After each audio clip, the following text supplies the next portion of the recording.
Dear students, welcome to my online class. I think you are all well by the grace of Almighty of Allah.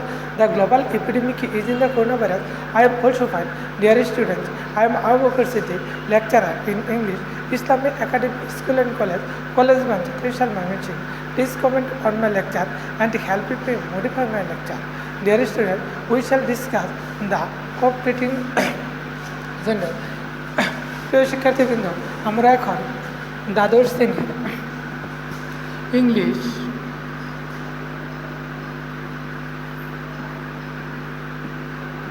English second paper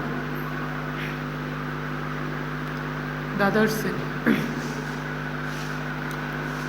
class 1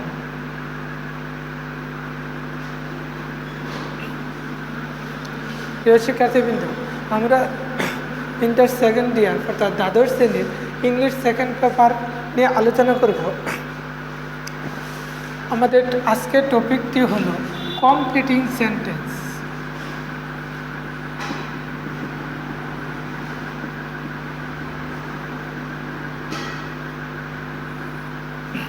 completing sentence প্রিয় শিক্ষার্থীবৃন্দ, আমরা এখন completing sentence নিয়ে আলোচনা করব। Completing sentence, আমরা জানি completing sentence হলো একটি সেন্টেন্সের কিছু অংশ দেওয়া থাকবে, বাকি যে অংশটুকু দেওয়া থাকবে এই অংশের সাথে মিল রেখে বাকি সেন্টেন্সটি লিখে বাকি ওয়ার্ডগুলো লিখে সেন্টেন্সটি সম্পূর্ণ করতে হবে। যেমন রুল 1, দা যদি এরকম দেওয়া থাকে too dot two,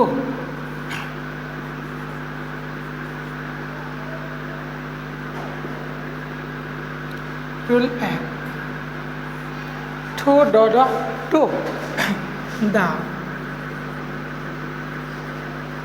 man is too weak. প্রিয় শিক্ষার্থীবৃন্দ, আমরা আগেই বলেছি কমপ্লিটিং সেন্টেন্স হলো সেন্টেন্সের কিছু অংশ দেওয়া থাকবে, বাকি সেন্টেন্সের কিছু অংশ দেওয়া থাকবে, যে অংশটুকু দেওয়া থাকবে এই অংশের সাথে সম্পৃক্ত রেখে বাকি অংশটুকু পূরণ করতে হবে, অর্থাৎ ফিল আপ করতে হবে। যেমন the man is too weak to work, আমাদের নিয়মটা হলো টু ডট টু, অর্থাৎ the man is too weak to work. The man is too weak to work. প্রিয় শিক্ষার্থীবৃন্দ, আমাদের রুলসগুলো, আমাদের কমপ্লিটিং সেন্টেন্সের রুলসগুলো ভালোভাবে জানতে হবে। যেমন the man is too weak to work, the man is too weak to work. আমাদের নিয়মটি হলো টুর পরে টু এর পরে, অর্থাৎ রুলসটি হলো এরকম, সাবজেক্ট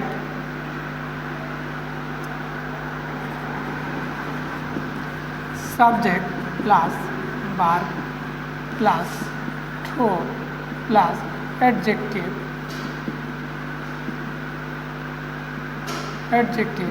অথবা অ্যাডভার্ব প্লাস টু প্লাস সঙ্গতিপূর্ণ ভার্ব। প্রিয় শিক্ষার্থীবৃন্দ,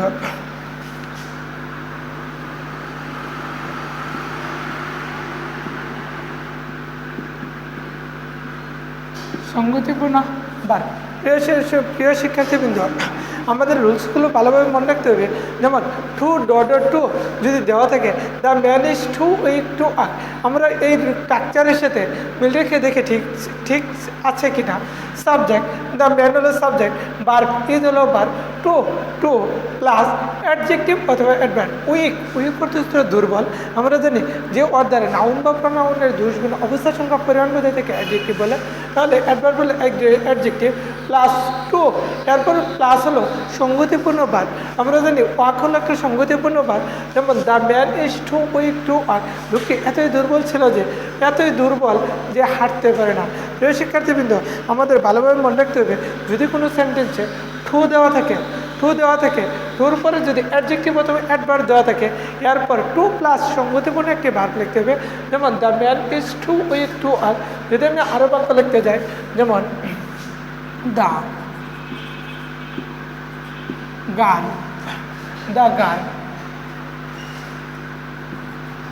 was, the girl was too silly. যেমন the girl was too silly, ডডল শূন্যস্থান। প্রিয় শিক্ষার্থীবৃন্দ, যদি আরেকটি বাক্য লিখতে যাই, 1 নম্বর বাক্য, যদি 2 নম্বর বাক্য লিখতে যাই, the girl was too silly, এরপরে আমরা জানি টুর পরে যদি অ্যাডজেক্টিভ অথবা অ্যাডভার্ব দেওয়া থাকে, এরপরে টু বসাতে হয়, তাহলে লিখলাম টু। এরপর হলো সঙ্গতিপূর্ণ একটা ভার্ব, যেমন to understand, to understand any matter, to understand any matter. প্রিয় শিক্ষার্থীবৃন্দ, আমাদের ভালোভাবে মনে রাখতে হবে, যদি কোনো সেন্টেন্সে টু দেওয়া থাকে, তাহলে টু এরপর যদি অ্যাডজেক্টিভ অথবা অ্যাডভার্ব দেওয়া থাকে, এরপর টু বসাতে হবে এবং টু এরপর সেন্টেন্সের সাথে সঙ্গতিপূর্ণ একটা ভার্ব বসে বা সেন্টেন্সটি পূরণ করতে হবে, অর্থাৎ ফিল আপ করতে হবে। যেমন the man is too weak to walk, subject the man is too weak, the man হলো বাক্যের সাবজেক্ট, ভার্ব হলো ইজ, টু হলো টুর পরে অ্যাডজেক্টিভ অথবা অ্যাডভার্ব আছে, তাহলে এরপর টু বসবে, টু প্লাস সঙ্গতিপূর্ণ একটা ভার্ব হলো ওয়াক। ঠিক একই রকম the girl was too silly, টুর পরে অ্যাডজেক্টিভ অথবা অ্যাডভার্ব আছে, দুটির মধ্যে যে কোনো একটি থাকলে হবে। তারপর টু সঙ্গতিপূর্ণ verb, to understand any matter. প্রিয় শিক্ষার্থীবৃন্দ, আমাদের রুলসগুলো ভালোভাবে জানতে হবে। Rules two,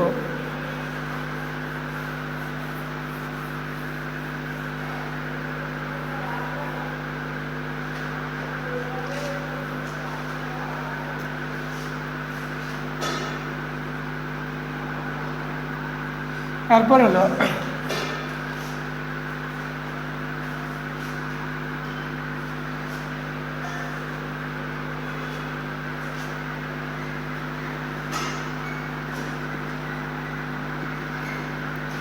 two plus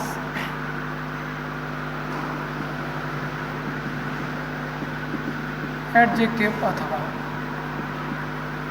adverb plus for.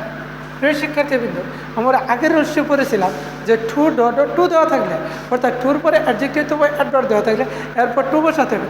এখন হলো টুর পরে অ্যাডজেক্টিভ অথবা অ্যাডভার্ব প্লাস ফর দেওয়া থাকলে, যেমন the problem was,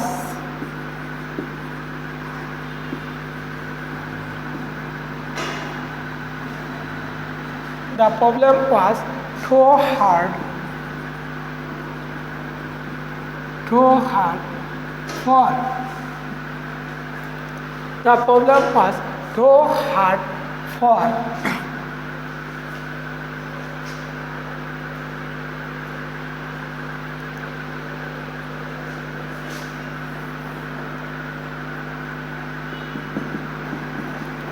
the problem was too hard for them.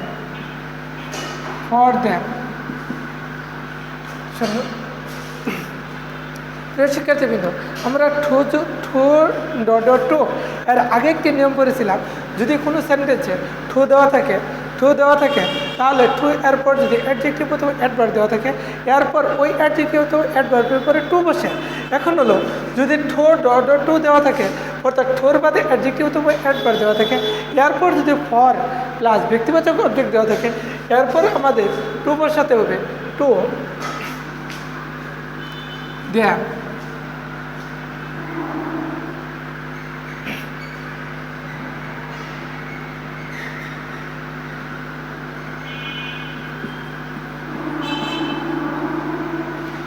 To solve.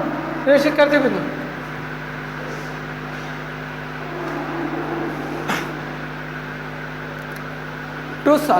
শিক্ষার্থীবৃন্দ, আমাদের রুলসটি হলো, যদি কোনো সেন্টেন্সে টু দেওয়া থাকে, টু এরপর অ্যাডজেক্টিভ অ্যাডভার্ব দেওয়া থাকে, এরপর আমাদের অতিরিক্ত নিয়মটি হলো এটি যে স্ট্রাকচারটা হলো এরকম, subject plus verb plus two plus adjective অথবা অ্যাডভার্ব প্লাস ফর প্লাস ব্যক্তিবাচক অবজেক্ট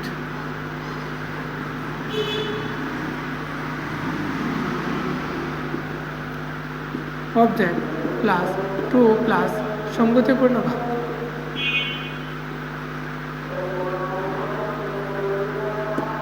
সঙ্গতিপূর্ণ ভাব। শিক্ষার্থীবৃন্দ টু ডট ডট টু যদি কোনো সেন্টেন্সে টু দেওয়া থাকে, টু এরপর যদি অ্যাডজেক্টিভ এবং অ্যাডভার্ব দেওয়া থাকে, এরপর যদি ফর দেওয়া থাকে, মনে রাখতে হবে পরের পরে যদি ফর দেওয়া থাকে, পরের পরে একটা ব্যক্তিবাচক অবজেক্ট বসাতে হবে প্লাস টু, এরপর হলো একটা সঙ্গতিপূর্ণ বাদ। শিক্ষার্থীবৃন্দ তাহলে আমরা দুটি নিয়ম পেলাম। একটি হলো টুর পরে যদি অ্যাডজেক্টিভ এবং অ্যাডভার্ব দেওয়া থাকে, এরপর টু বসাতে হবে, টু এরপর একটা সঙ্গতিপূর্ণ বাদ বসাতে হবে। কিন্তু টু এর পরে যদি অ্যাডজেক্টিভ এবং অ্যাডভার্ব দেওয়া থাকে, ওই অ্যাডজেক্টিভ অথবা অ্যাডভার্বের পরে যদি ফর দেওয়া থাকে, তাহলে ওই ফরের পরে ব্যক্তিবাচক একটা অবজেক্ট বসাতে হবে, ওই ব্যক্তিবাচক অবজেক্ট এরপর টু বসাতে হবে, এরপর হলো বাক্যের সঙ্গতিপূর্ণ একটা বার বসাতে হবে। যেমন the problem was too hard for them to solve. তাহলে নিয়মটি কী হলো যে টুর বাদে অ্যাডজেক্টিভ এবং অ্যাডভার্ব, এরপর হলো ফর দেওয়া থাকলে, প্রিয় শিক্ষার্থীবৃন্দ আমাদের ভালোভাবে মনে রাখতে হবে যদি কোনো সেন্টেন্সে টুর বাদে অ্যাডজেক্টিভ এবং অ্যাডভার্ব দেওয়া থাকে, এরপর যদি ফর দেওয়া থাকে, তাহলে অবশ্যই একটা ব্যক্তিগত অবজেক্ট লিখতে হবে, এরপর টু প্লাস সঙ্গতিপূর্ণ ভার্ব লিখতে হবে।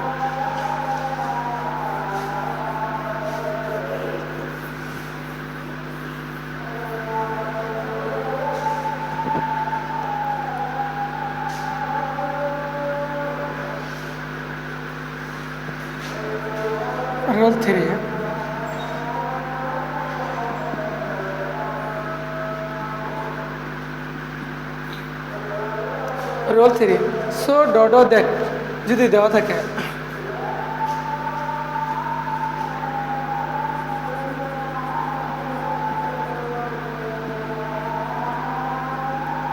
many farmers are so poor।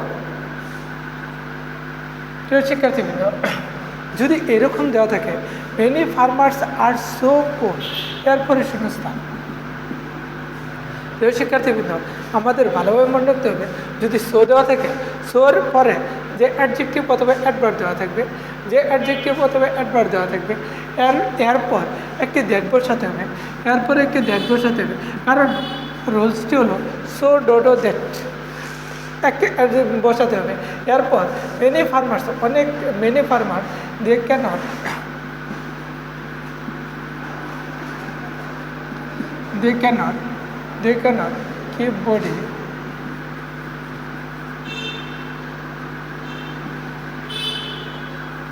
keep body and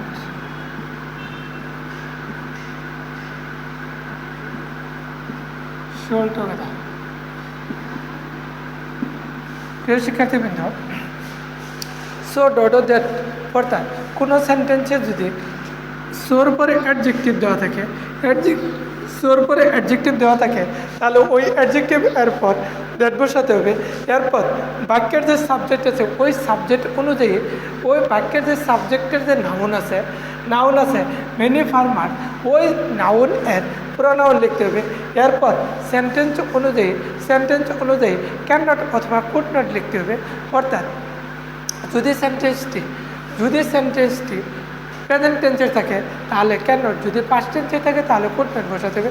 এবং মেনি ফার্মার্সের পরিবর্তে এখানে প্রোনাউন হিসেবে দিয়ে বসছে আর প্রেজেন্ট টেন্স, এখানে ক্যান নট বসছে। এরপর একটি সঙ্গতিপূর্ণ ভার্ব লিখে বাক্য সম্পূর্ণ করতে হবে। যেমন মেনি ফার্মার্স আর so poor that they cannot keep body and soul together. প্রিয় শিক্ষার্থীবৃন্দ আমাদের কমপ্লিটিং সেন্টেন্সের প্রত্যেকটি রুলস আমাদের ভালোভাবে জানতে হবে। যেমন 1 নম্বর হলো যে টু ডট টু, অর্থাৎ টুর পরে যদি অ্যাডজেক্টিভ হবে অ্যাডভার্ব দেওয়া থাকে, এরপর টু বসাতে হবে প্লাস একটি সঙ্গতিপূর্ণ ভার্ব লিখতে হবে। দ্বিতীয় রুলসটি হলো যদি কোনো সেন্টেন্সে টুর পরে অ্যাডজেক্টিভ অথবা অ্যাডভার্ব থাকে, এরপর যদি ফর দেওয়া থাকে তাহলে অবশ্যই একটি ব্যক্তিবাচক অবজেক্ট লিখতে হবে, এরপর টু প্লাস সঙ্গতিপূর্ণ ভার্ব লিখতে হবে। 3 নম্বর নিয়মটি হলো যদি কোনো সেন্টেন্সে সো দেওয়া থাকে, সোর পরে যদি অ্যাডজেক্টিভ অথবা অ্যাডভার্ব দেওয়া থাকে, তাহলে এরপর দ্যাট বসাতে হবে প্লাস যে সাবজেক্ট থাকবে ওই সাবজেক্টের প্রোনাউন টেন্স অনুযায়ী ক্যান নট অথবা কুড নট, এরপর একটি সঙ্গতিপূর্ণ ভার্ব লিখে অসম্পূর্ণ বাক্যটিকে সম্পূর্ণ করতে হবে। প্রিয় শিক্ষার্থীবৃন্দ যদি তোমাদের বুঝতে কোনো সমস্যা হয় তাহলে অবশ্যই কমেন্ট বক্সে জানাবে, আমরা রিপ্লাই দেওয়ার চেষ্টা করব। Thank you.